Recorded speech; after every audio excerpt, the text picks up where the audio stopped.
Hablaremos esta noche de Iván el Terrible. Hace un par de semanas atrás hablamos de Basilio, del papá, ¿se acuerdan? Sí. Bueno, y que recibió una maldición, que se te vas a ver y que te van a nacer un hijo, qué sé yo, que va a ser sinvergüenza, un tirano. Bueno, ahí lo tenemos.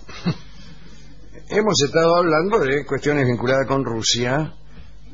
Hemos recibido saludos desde Rusia, nos escuchan mucho allí. En realidad no sé si nos escuchan mucho, pero me parece que ¿quién nos puede desmentir? Claro. Total. Claro. En Chipre también nos escucha. Sí, mucho. Sí. Bien, contaremos entonces la historia de Iván IV, al cual le decían el Terrible, o mejor todavía, el Temible, como me enseñó alguien alguna vez, que fue, tal como su apodo lo hace sospechar, un ser sanguinario y cruel. Seguiremos datos de historiadores como Taube, que eran firmemente opositores y que odiaban a Iván, porque historiadores que hablen bien no precisamos. Es decir, este programa sale fenómeno cuando hay justamente un ser sanguinario y cruel. Cuando el tipo no hace nada, ¿para qué? Claro. No tiene ningún interés la refle. Cuentan que Iván se sintió atraído por las damas desde muy joven, con un fervor para algunos exagerado, es decir, para los que no tenían tanto levante, me imagino. Dice la crónica que siendo príncipe heredero, ya hacía, por no decir otra cosa, no ya hacía, como quiere Internet, sino ya hacía, con 3 o 4 aldeanas cada día, y que las criadas del palacio debían permanecer bajo llave en sus habitaciones para no ser abordadas por Iván. Abordadas no en el sentido náutico del término. Como diría Internet. Sí, claro. No es lo mismo abordar a una criada que abordar el conde Biancamano. Ni yacer con el conde Biancamano. Aunque usted puede yacer con el conde Biancamano, si seguimos con esta costumbre de Internet de entender todo mal. En el año 1546, Iván le comunicó a su maestro de teología, Macario, que deseaba casarse. Dijo: ay, Macario, qué cara tenés de otario, me gustaría casarme. El religioso se alegró de aquella decisión después de tanto desenfreno, creyendo que una vez casado, Iván se iba a sosegar. Le aconsejó, eso sí, que se casara con una princesa rusa y no con una extranjera, porque en verdad Macario tenía miedo de que nadie agarrara viaje, que lo rechazara una princesa extranjera, y que esto le provocara enojo, y que el enojo viniera a redundar en prejuicios de los que lo rodeaban, como por ejemplo el propio Macario. También tenía miedo de que se armara una guerra por algún rechazo. Así que le dijo: Iván, cásese con una rusa, cásese. Cuando un zar se casaba con una princesa rusa, había, como ya hemos explicado cuando hablamos de Basilio, una convocatoria a todas las muchachas casaderas de la nobleza. A todas. 50.000, las 50.000.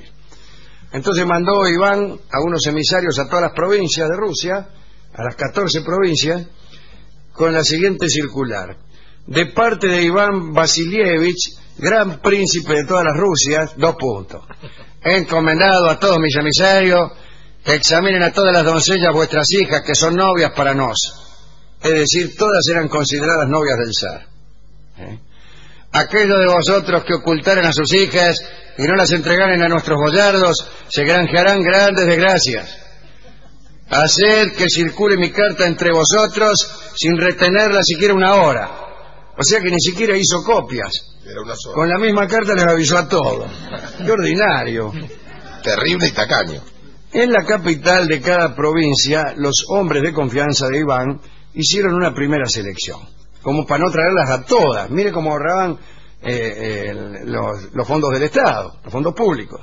En vez de traer a las 50.000, no, le dijo al boyardo: echad las fuleras. Claro. Échenme la fea, cuando tenga alguna duda me las traen, claro, pero vaya echándome las que son indudablemente fuleras. Entonces quedaron 1.000 y las mandaron a Moscú. Fueron alojadas en un edificio anexo al palacio y ya se hizo una segunda selección.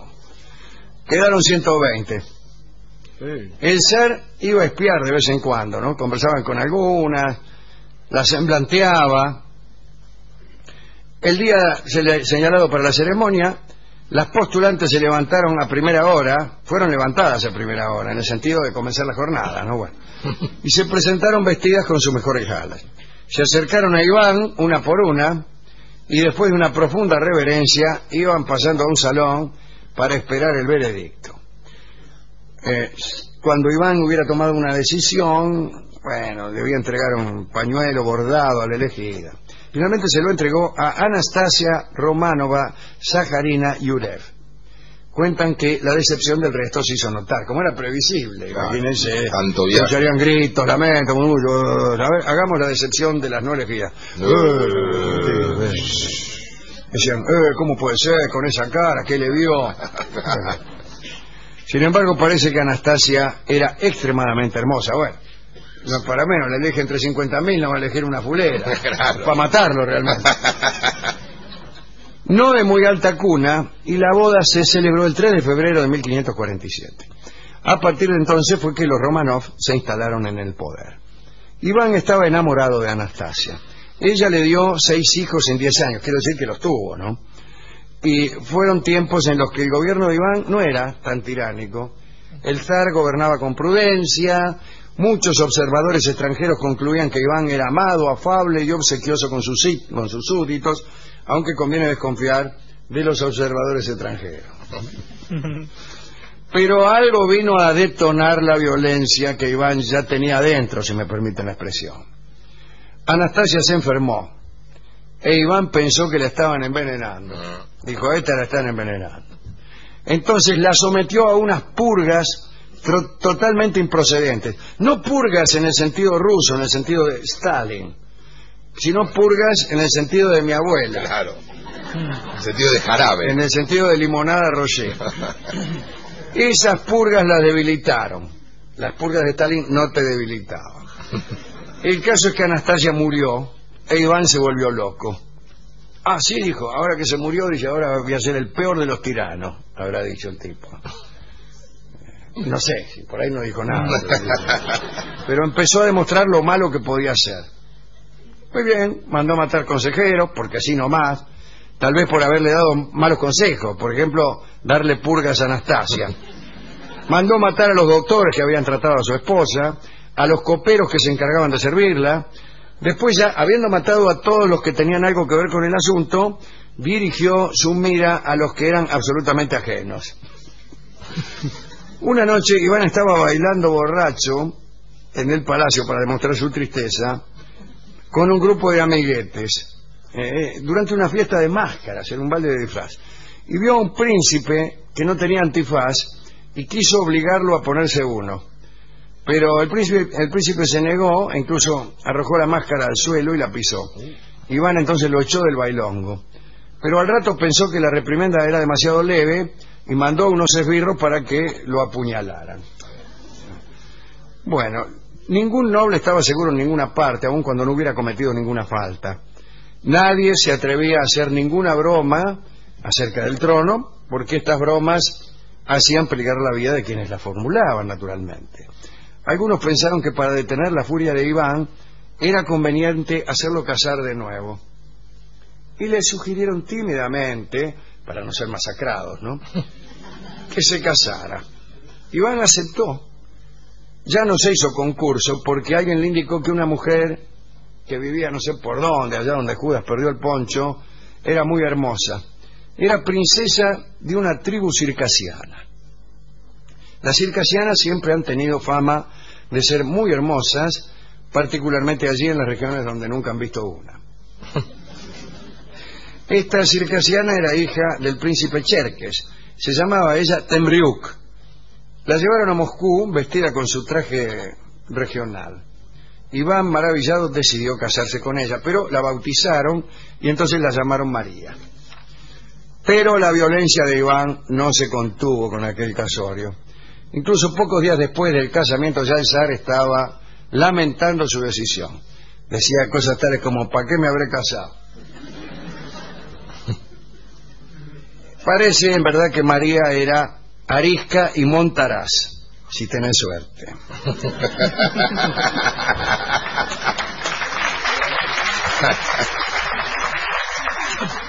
La habían educado de un modo que no tenía mucho que ver con la docilidad que Iván estaba esperando, o que esperaba de todo el mundo, ¿no?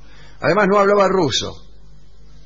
Además Iván no la amaba, seguía pensando en Anastasia, y su añoranza aumentaba el furor que sentía. Entonces los que le sugirieron ese casamiento pagaron su error. Fueron pasados a cuchillo. Después de decir ¿para qué me habré casado?, hizo matar a quienes se lo habían aconsejado. La locura de Iván creció. Andaba con una larga vara rematada en un pincho de acero, y cuando se enfurecía ensartaba a cualquiera que pasara como churrasco de croto.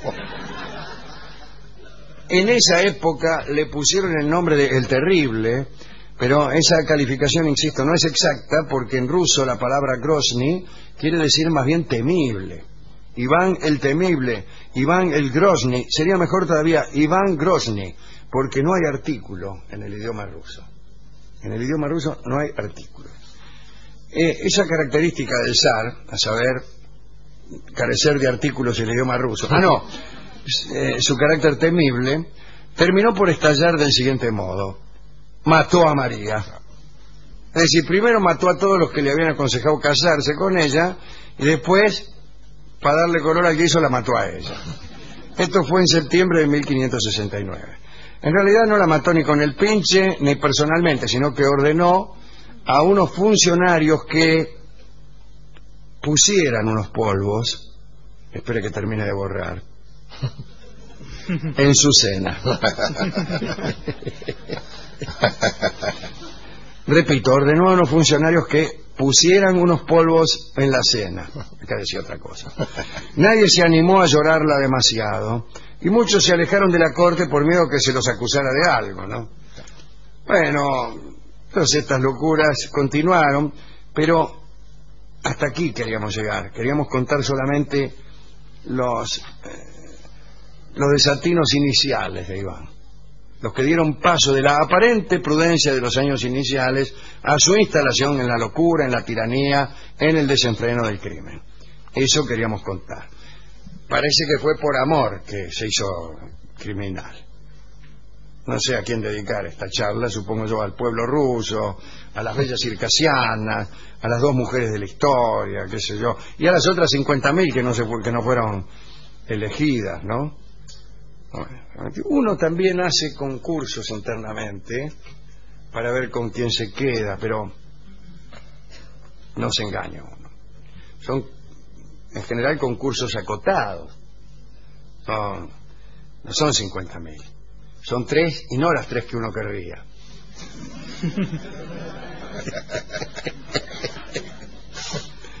Son las que hay, las que se anotaron.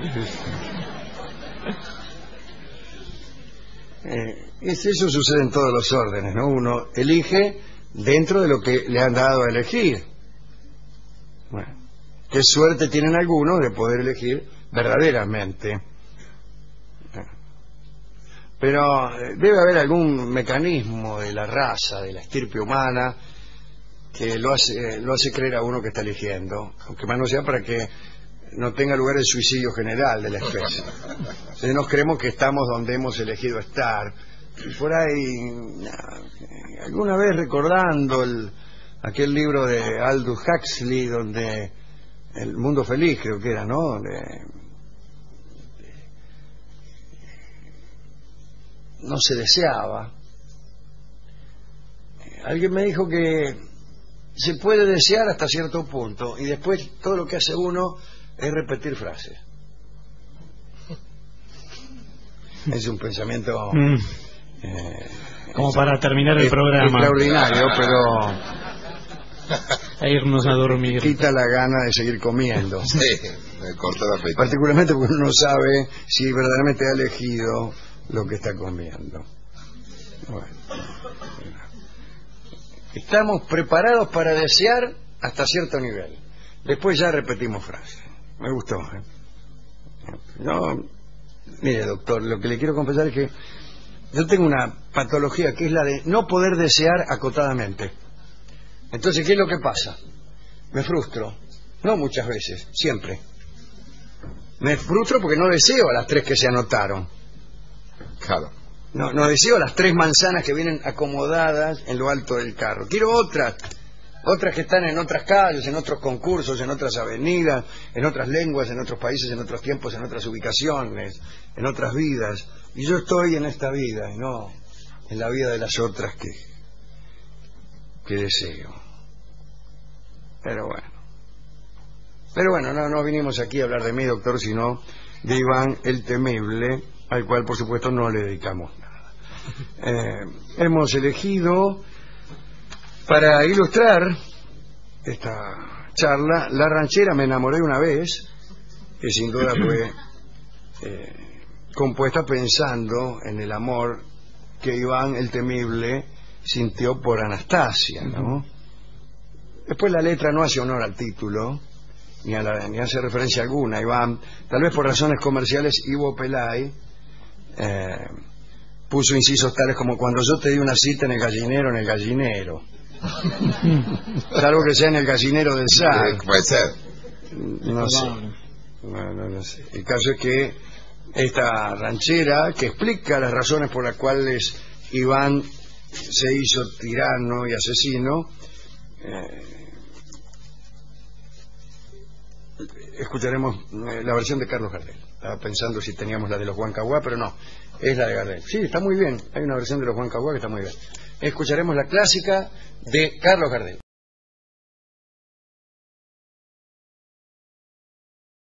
Hablaremos esta noche de Iván el Terrible. Hace un par de semanas atrás hablamos de Basilio, del papá, ¿se acuerdan? Sí. Bueno, y que recibió una maldición, que se te vas a ver y que te va a nacer un hijo, qué sé yo, que va a ser sinvergüenza, un tirano. Bueno, ahí lo tenemos. Hemos estado hablando de cuestiones vinculadas con Rusia. Hemos recibido saludos desde Rusia, nos escuchan mucho allí.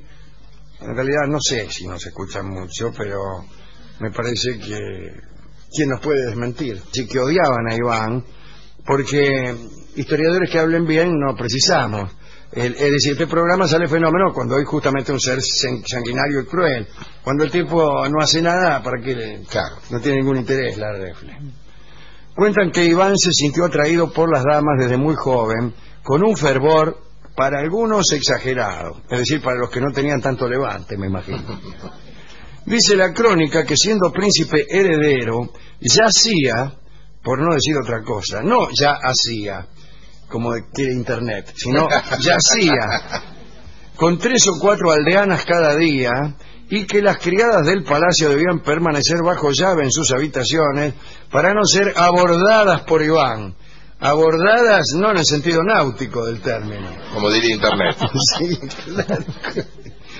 No es lo mismo abordar a una criada que abordar el conde Biancamano. Ni yacer con el conde Biancamano. Aunque usted puede yacer con el conde Biancamano, si seguimos con esta costumbre de Internet, de entender todo mal. Claro. En Chipre también nos escucha. Sí, mucho. Sí. Bien, contaremos entonces la historia de Iván IV, al cual le decían el Terrible, o mejor todavía, el Temible, como me enseñó alguien alguna vez, que fue, tal como su apodo lo hace sospechar, un ser sanguinario y cruel. Seguiremos datos de historiadores como Taube, que eran firmemente opositores. En el año 1546, Iván le comunicó a su maestro de teología, Macario, que deseaba casarse. Dijo: ay, Macario, qué cara tenés de otario, me gustaría casarme. El religioso se alegró de aquella decisión después de tanto desenfreno, creyendo que una vez casado, Iván se iba a sosegar. Le aconsejó, eso sí, que se casara con una princesa rusa y no con una extranjera, porque en verdad Macario tenía miedo de que nadie agarrara viaje, que lo rechazara una princesa extranjera, y que esto le provocara enojo y que